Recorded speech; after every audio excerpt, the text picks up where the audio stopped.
बिस्मिल्लाहिर्रहमानिर्रहीम। Next video में हम ये चीज़ देखेंगे कि हमारे पास जो एक ट्रिग्नोमेट्रिक फंक्शन है उसकी कुछ पावर है, तो इसका इंटीग्रेशन निकालने के लिए इसका डेरिवेटिव तो होना ज़रूरी है। साथ में ये जो इसका एंगल है यानी टू थीटा, इसका डेरिवेटिव भी साथ में मौजूद होना ज़रूरी है, अदरवाइज़ ये इंटीग्रेट नहीं हो पाएगा। तो चूंकि टू थीटा का अगर हम डेरिवेटिव लें विद रिस्पेक्ट टू थीटा तो वो टू होना चाहिए, तो साथ में टू भी होना ज़रूरी है।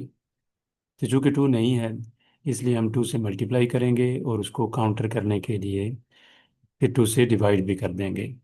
यानी सिचुएशन ये होगी कि हमें जो इनसाइड पावर के इनसाइड जो टर्म है उसका डेरिवेटिव cos टू थीटा और साथ में एंगल का भी डेरिवेटिव चाहिए जो कि टू है, और वो टू ऊपर मौजूद नहीं था तो हमने टू से मल्टीप्लाई किया और फिर टू से डिवाइड भी कर दिए।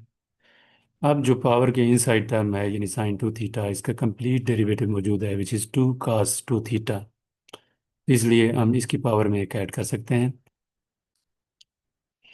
और जो आंसर आएगा उससे हम डिवाइड कर देंगे। ये टू पहले से है जो कि ऑलरेडी मौजूद है और ये पावर में एक ऐड किया यानी one plus one which is two.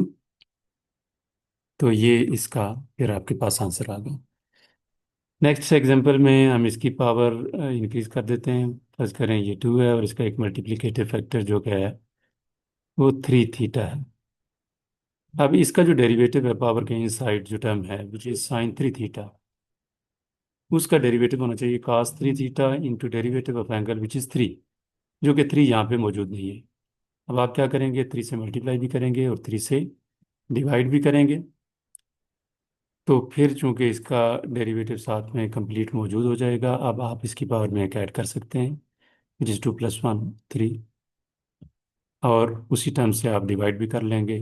तो ये plus C which is a constant of integration. एक और एग्जांपल ले लें, इसमें हम ये जो मल्टीप्लिकेटिव फैक्टर है ये फोर ले लेते हैं। अब जो पावर के इनसाइड टर्म है which is sine four theta, इसका डेरिवेटिव होना चाहिए cos फोर थीटा और डेरिवेटिव ऑफ एंगल भी होना चाहिए जो कि फोर है। अब चूंकि फोर यहाँ पे मौजूद नहीं है तो आप फोर से मल्टीप्लाई करें और फोर से डिवाइड करें, तो ये सिचुएशन पे यूँ बन जाती है। फिर अब आप चूंकि पावर आपके पास डेरिवेटिव कंप्लीट आ गया, तो आप इसकी पावर में एक ऐड कर दें which is three plus one और उसी से डिवाइड कर दें plus C which is a constant of integration. एक और एग्जांपल ले लें जिसमें आप multiplicative factor for example five ले लेते हैं। अब पावर के इनसाइड जो कि टर्म है साइन फाइव थीटा, इसका डेरिवेटिव होना चाहिए cos five theta into derivative of five five theta which is five, जो कि यहाँ पे मौजूद नहीं है। आप फाइव से मल्टीप्लाई करेंगे और तो फाइव से भी डिवाइड कर देंगे।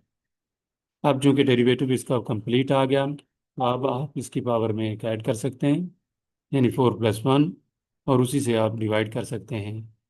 तो plus C which is a constant of integration. शुक्रिया।